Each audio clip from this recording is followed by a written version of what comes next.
안녕하세요. 오늘은 말씀 묵상 17번째 역대하 16장을 함께 읽겠습니다. 오늘은 아사왕에 관한 마지막 이야기를 다루고 있는데요. 아사왕의 말년에 조금은 서글픈 그런 결론을 가지고 있습니다. 함께 1절부터 읽어나가겠습니다. 아사왕 36년에 이스라엘 왕 바하사가 유다를 치러 올라와서 라마를 건축하고 어느 누구도 유다의 아사왕에게 왕래하지 못하게 하였다. 그러자 아사는 주님의 성전 창고와 왕실 창고의 모든 은과 금을 모아서 다마스쿠스에 있는 시리아의 벤하닷 왕에게 보내며 말하였다. 나의 아버지와 그대의 아버지가 서로 동맹을 맺었듯이 나와 그대도 서로 동맹을 맺도록 합시다. 여기 그대에게 은과 금을 보냅니다. 부디 오셔서 이스라엘의 바하사 왕과 맺은 동맹을 파기하시고 그가 여기에서 떠나게 하여 주십시오. 벤하닷은 아사 왕의 청을 받아들여 자기의 군 사령관들을 보내서 이온과 단과 아벨마임과 납달리의 양곡 저장 성읍을 치게 하였다. 바하사가 이 소문을 듣고는 라마 건축을 멈추고 그 공사를 포기하였다. 그러자 아사 왕은 온 유다 백성을 불러서 바하사가 라마를 건축할 때에 쓰던 돌과 목재를 가져오게 하였다. 아사 왕은 이것으로 게바와 미스바를 보수하였다.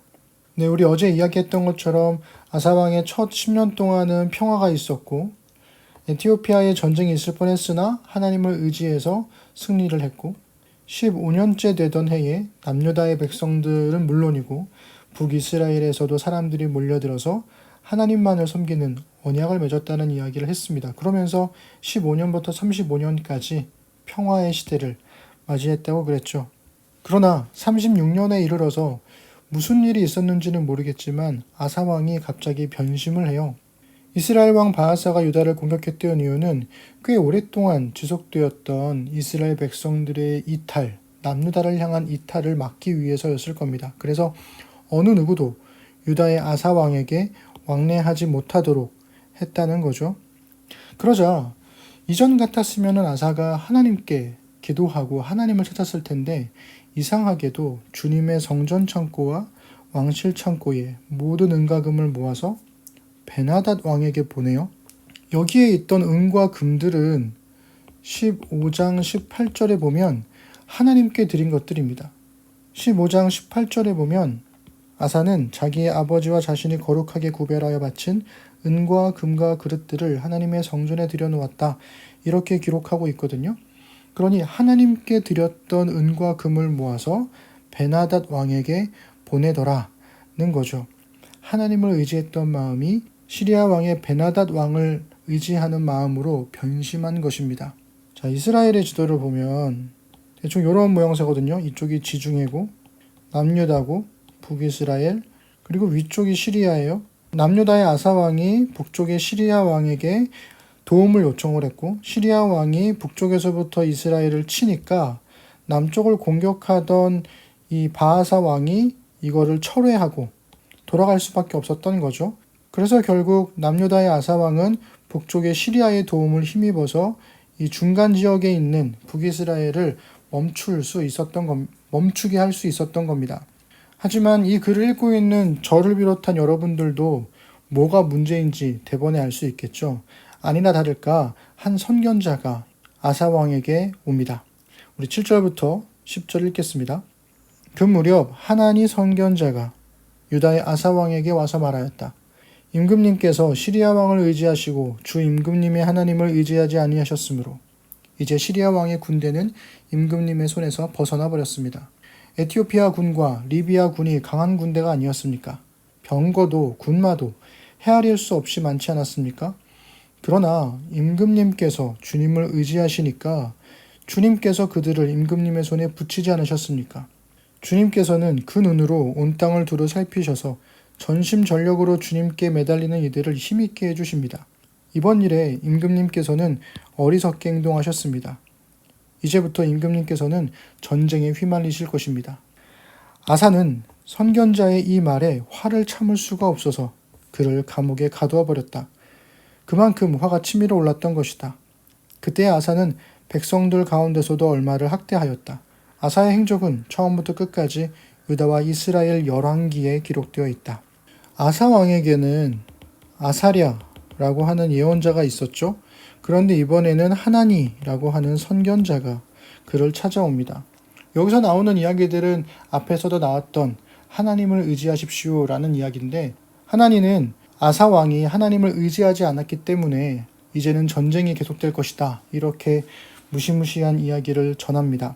그러면서 9절에서는 주님께서는 그 눈으로 온 땅을 두루 살피셔서 전심전력으로 주님께 매달리는 이들을 힘있게 해주십니다 라고 하면서 우리 앞서서 살펴보았던 7장 14절에 있는 성전기도응답, 이 주제를 다시 한번 반복하고 있습니다. 문제는 아사가 깨닫지 못하고 화가 나서 하나님의 선견자를 감옥에 가두어 버렸다는 거예요. 그리고 백성들을 학대하기도 하는, 이전까지의 아사 왕과는 전혀 다른 모습을 보여주고 있습니다. 결국 역대하 16장은 아사의 마지막을 이렇게 기록하고 있는데요. 우리 12절부터 14절 읽어드릴게요. 아사가 왕이 된 지 39년이 되던 해에 발에 병이 나서 위독하게 되었다. 그렇게 아플 때에도 그는 주님을 찾지 아니하고 의사들을 찾았다. 아사가 죽어서 그의 조상과 함께 잠드니 그가 왕이 된 지 41년이 되던 해였다. 사람들은 그를 다윗성에 장사하였다. 그 무덤은 아사가 미리 파둔 곳이다.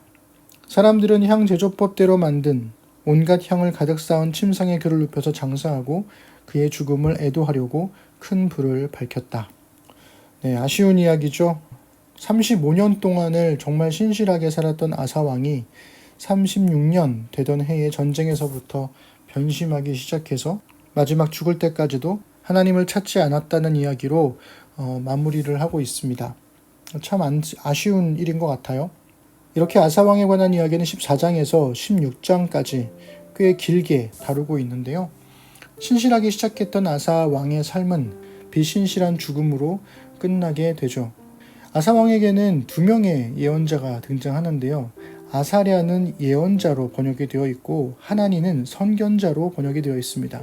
구약 성경에서 예언자를 뜻하는 말들은 나비, 호세, 로에 이런 표현들을 다양하게 쓰고 있는데요.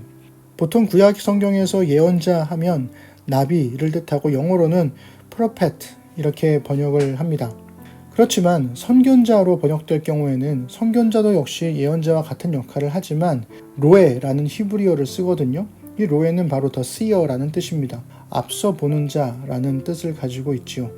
아사왕은 아사랴 예언자가 전해주는 말에는 순종하여서 평화를 누리며 살았지만 하나님 선견자가 전하는 경고에는 귀를 기울이지 않아서 결국 안타까운 죽음을 맞이하게 됩니다. 여기서도 역대하 7장 14절에 성전 기도 응답에 관한 주제가 반복되고 있음을 알 수 있습니다. 이제 다음 주에는 새로운 왕을 또 우리가 만나게 되는데요.